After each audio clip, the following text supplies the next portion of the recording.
houses known as kahuupoko. So all of our houses, they are not religious, but they are structured after the anatomy of an ancestor. Our ancestor here, and how we reside on this piece of land, it's where our ancestor known as kahuupoko. So if we glance, so inside, above there, glance your eyes above, that there is the tāhuhu or the spine. The pattern rafters going down both sides, a ngā heke, his rib cage. So ladies and gentlemen, you are sitting in the six-pack of our ancestor kahuupoko. And with your presence, you bring this evening, you bring Maori. Maori is life's energy or life force where you bring our ancestor alive, and my family would like to thank you for coming here this evening. What's going to happen is that my family are going to perform to you song and dance, an extension of some of the facets that you briefly learnt out in our traditional village there. As you can see, we've gone from smaller houses into larger ones like so, as my people had adapted to the new resources that was given to us. Hence, our houses are a lot larger, so we're sort of moving into the contemporary side. What you're going to see is you're going to see the first item, which is a haka. This particular, not every haka is to do with war, but the one we are going to perform is an acknowledgement to our ancestor of kahuupoko, and then we're going to go into all these other song and dances. But if there was one thing that we have come accustomed to, it's plenty of applause. So can we give that a try, please? Thank you very much. So thunderous applause when you hear a gap between each item is much appreciated. But sit back, relax, use your cameras, video cameras, take as many photographs of myself, all my family members, but please enjoy.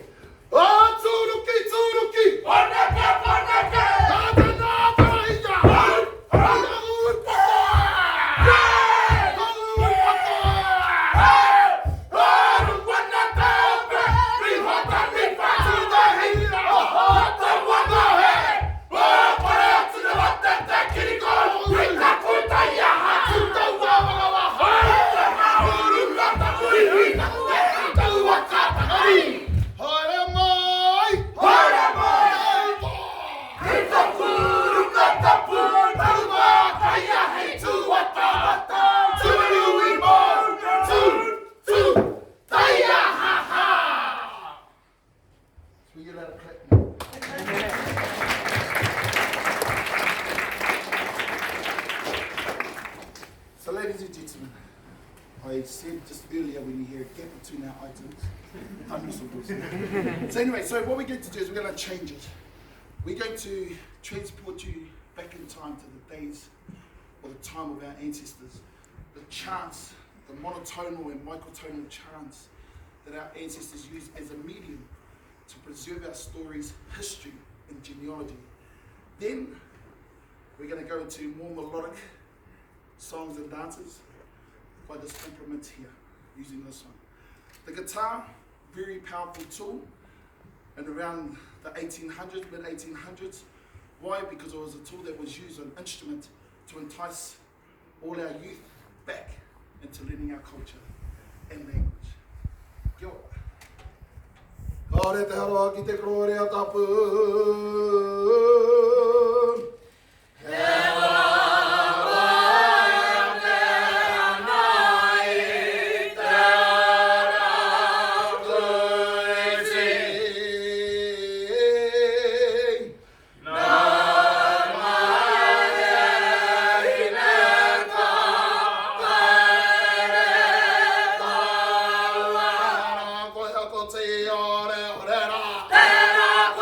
ore, ore,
Oh wait, okay.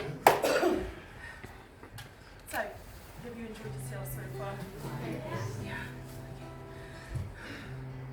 So we're going to change the mood for you now and share with you a love story that happened in this area many years ago between two of our ancestors, Hinemoa and Tamaki. Now, Hinemoa was a beautiful maiden who lived on the shores of Lake Rotorua. And you may have seen our beautiful lake situated in the middle of our town. Now, situated in the middle of our lake is a little island known as Mokoia. And on that island, there used to be a great warrior named Tamaki. And Tamaki and Hinemoa, they met at gatherings many times, but due to tribal and social differences, their love was never allowed to be. But as we know, love will find a way. And Hinemoa took matters into her own hands. She went against the orders of her family, as her family were aware of her love for Tamaki. So what they done is they pulled all the canoes high up onto shore, which left her with no way of getting to her loved on Maori Island. Being the very strong and determined young Maori woman she was, she found empty water calabashes and she tied them about her waist to use as flotation.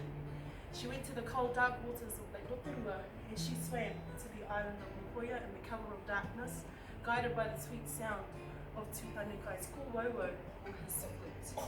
Now she did reach there, ladies and gentlemen, as you see sitting and standing before you are just some of the very many direct descendants of that long ago romance.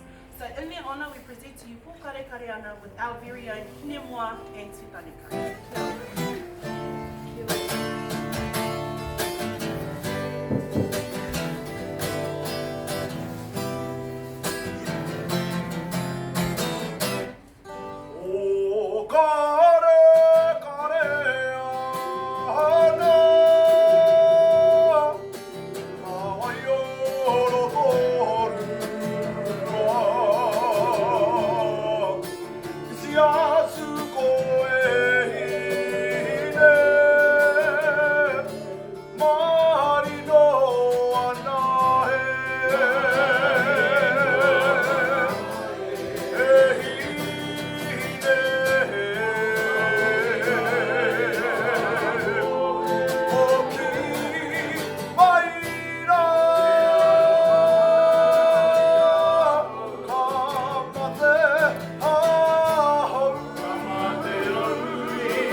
explain and we're going to demonstrate to you all one of our formidable weapons known as taiaha. Similar to our ancestral meeting house, this particular weapon is also fashioned after an ancestor. If you look at one end, down the bottom here, we have the upoko, the head, 2 eyes to the front and also to the rear, so that it can protect you in all directions, then leading down to the protrusion of the tongue. Now the protrusion of the tongue. In the olden days, this is one significant meaning. In the olden days, our people were an oral culture, had no written language and alphabet, Google, to preserve our stories, history and genealogy. So in order to preserve the things you have learnt, seen and experienced, to preserve that memory, you need your tongue in order to communicate. So this part of the weapon is used to thrust and to disembowel your opponent. Now let's move up to the awe, or the hair, on top of the head. Okay, this hair adorned by bird feathers or dog food, used as a form of distraction. Also used to wipe off the sweat from your hands so you can grip the taiaha. Distract your opponent for a split second so you can move in with your favourite strike. Now let's move up to the body, or the tinana of the weapon. This part that is rounded, known as the raparapa. Okay, this here is where we would hold, block, and parry oncoming blows. Okay, now we're moving up to the ate. The ate, or the blade. This part of the weapon is used to break, to bruise, and to damage your opponent. Okay, now we move up to the ro, or the butt end of the taiaha, which is also used to thrust into your opponents.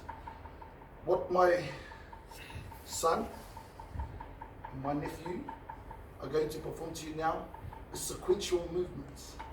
Okay, so you can see the beauty and the flight of the taiaha. How? Haka. Haka. Kapai. So I'm just asking him which one. So move it. Allez. Go. Hey. Go.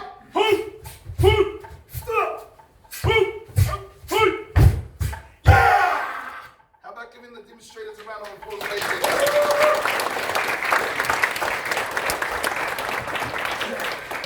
So unfortunately, it has come to the end of our brief time together. Although it was a short time, we do hope that you did grasp a little bit about our culture. This evening, out in our village area and before you, under the auspices of our ancestral meeting house. We are going to perform to you one more item known as the haka. Now the haka, congratulations to the men that learned the haka out to the village. Well done. This is how it should be done. So however, so at the end of this item here, you will then be guided up into wharekai, or our dining room, where you're going to indulge in the wonderful hangi meal.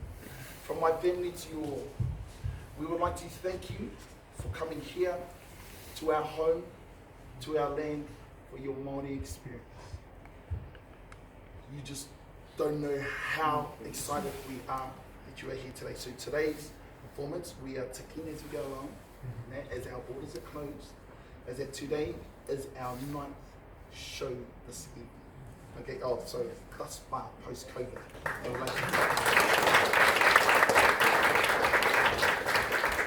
Okay, so we're going to demonstrate 2 types of haka. The first one is going to be the female haka. We naturally go into this default mode that it's only for the men. No. In our stories, in our history, the haka originated from females. Okay, but we'll leave it there. Anyway, so before we commence, as we would like to leave you with a few words. Kia whora te marino, kia whakapapapona me te moana, kia tere te karohirohi I mua I o koutou huarahi. Simply translated, may the calm be widespread, may the seas glisten like our greenstone, and may the shimmer of sunlight forever dance upon each and every one of your pathways until we next meet again. Ladies and gentlemen, for my family to you all, ha mamo, kia ora. Kia ora.